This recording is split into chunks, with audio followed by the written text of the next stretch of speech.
그래서 그 갤럽하고 그 MBS 리얼미터 세계 여론조사를 전체적으로 살펴봤어요. 그러니까 대통령은 대통령 긍정평가죠. 직무수행 긍정평가는 다 떨어졌습니다. 그래서 7에서 9% 정도 포인트 떨어졌고요. 민주당도 동반 하락했는데요. 조금 폭이 작습니다.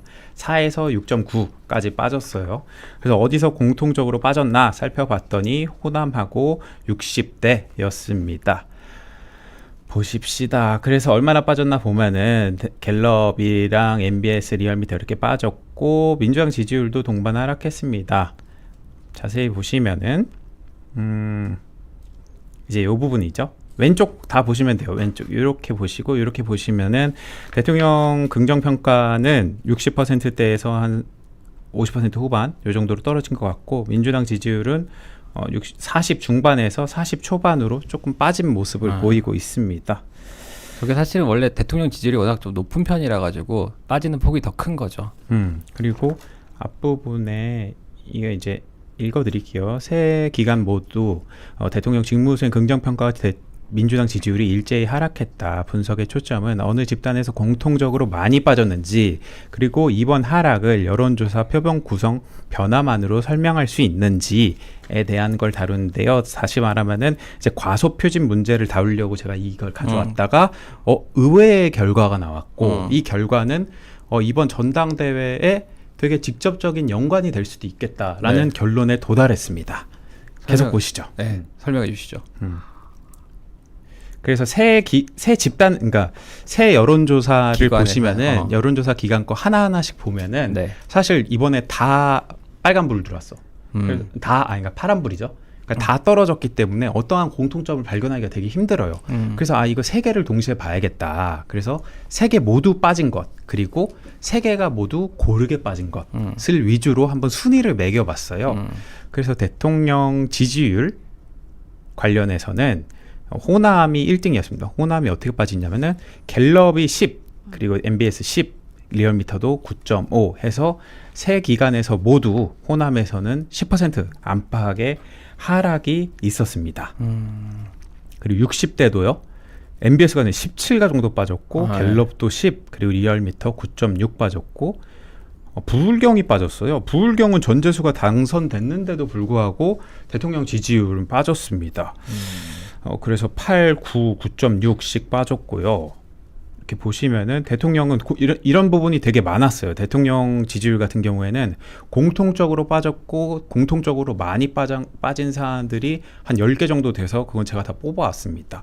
여기 보시면은 하나 보셔야 될 것은 10대들, 10대, 20대 요 부분은 갤럽 여론조사를 보면은 갤럽에서 지금 이게 갤럽이었나요?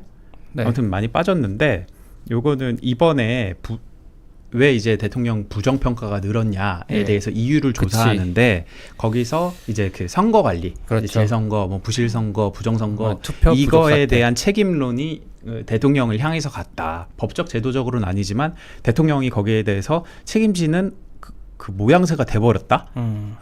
여론은 그렇게 판단하고 있다. 그 영향이 20대가 그래서 이제 떨어진 것 같고요. 또 하나 보셔야 될 것은 보십시오. 여기 보수층이잖아요. 네. 그리고 여기 중도층입니다. 네. 진보층입니다. 따지면은 우리가 막 진보층에서 결집을 덜 해서 선거가 끝나고 패배해서 와해됐다 진보층이 라고 하지만 사실은 보수층에서 훨씬 많이 빠진 거예요. 보수층에서 더 빠졌고요. 그 다음에 중도층 빠졌고요. 그 다음에 진보층 빠진 겁니다. 진보층은 이렇게 상대적으로 봤을 때 빠지긴 빠졌지만 상대적으로 보면 폭이 그렇게 크지 않아요. 의외의 결과였어요. 전 이 부분이. 서울도 보시면은 서울도 많이 빠졌습니다. 중도 보수에서 좀 빠졌다는 말이네요. 네, 그렇죠. 혹시 그것도 보셨어요? 진보라고 답한 사람, 보수라고 답한 사람 몇 명이었는지? 다음에 나옵니다. 네.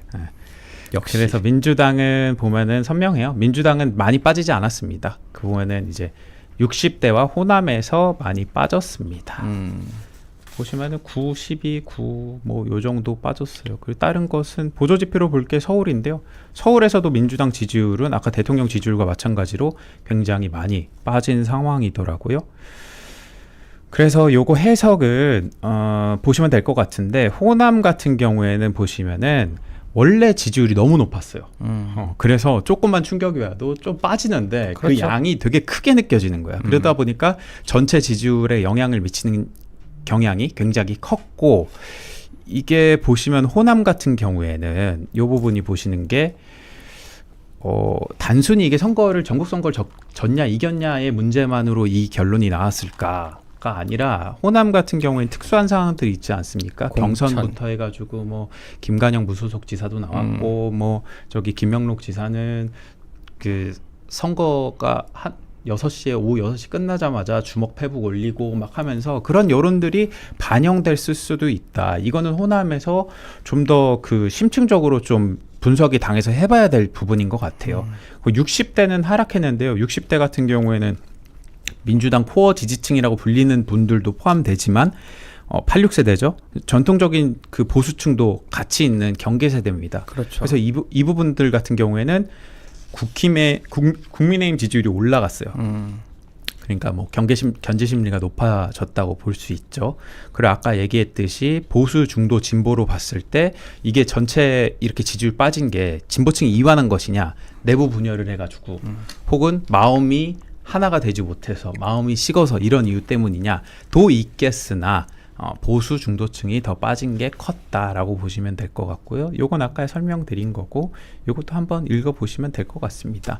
이제 과소 표집 문제를 다룰 건데요. 진보가 과소 표집됐기 때문에 네. 지지율이 떨어졌다, 이런 얘기들이 많았어요. 그렇죠. 제가 찾아보니까. 근데 살펴봤어요. 어떻게 됐나 했더니 갤럽은 이제 5명밖에 안 빠졌고요. MBS는 3명 오히려 늘어났습니다.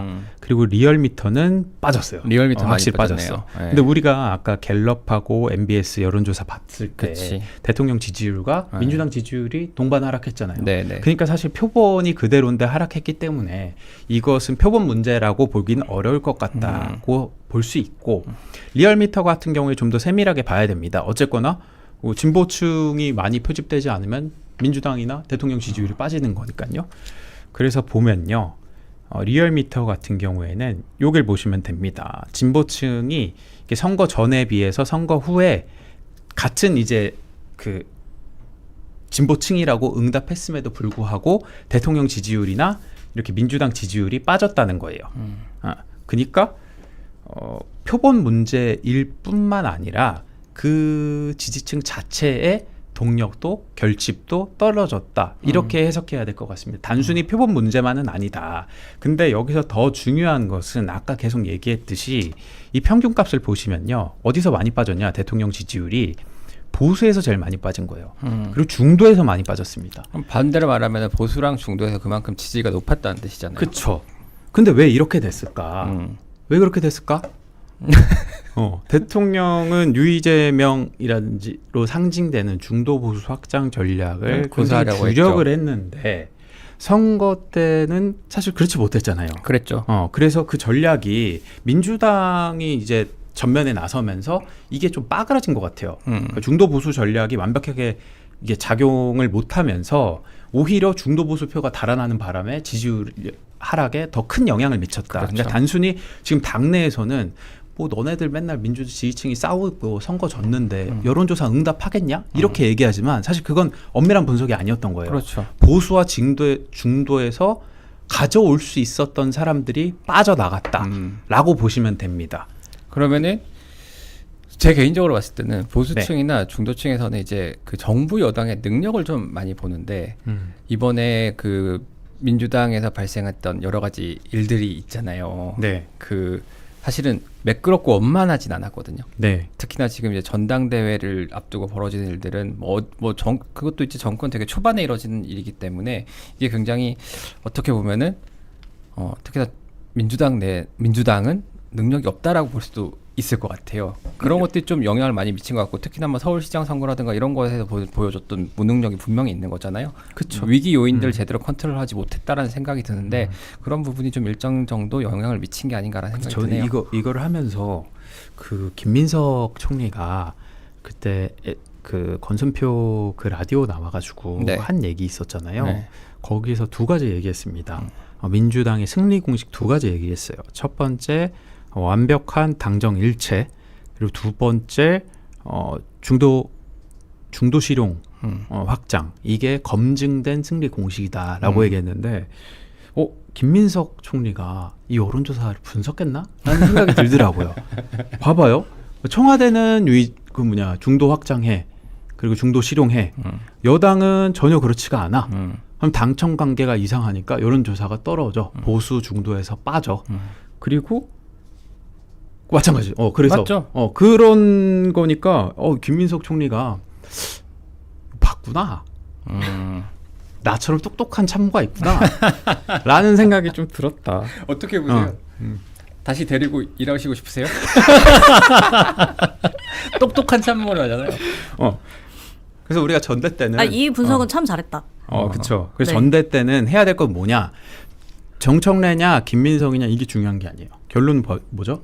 중도 그러니까, 보수냐 아니냐. 중도 보수냐 아니냐. 중도 보수로 더 확장할 것인가 아닐 것인가. 우리끼리 잘 먹고 잘 살 것인가. 이거에 대해서 토론을 해야 되고 여론조사 결과로서 봤을 때는 노선 변경과 신뢰 있는 움직임이 행보들이 필요하다.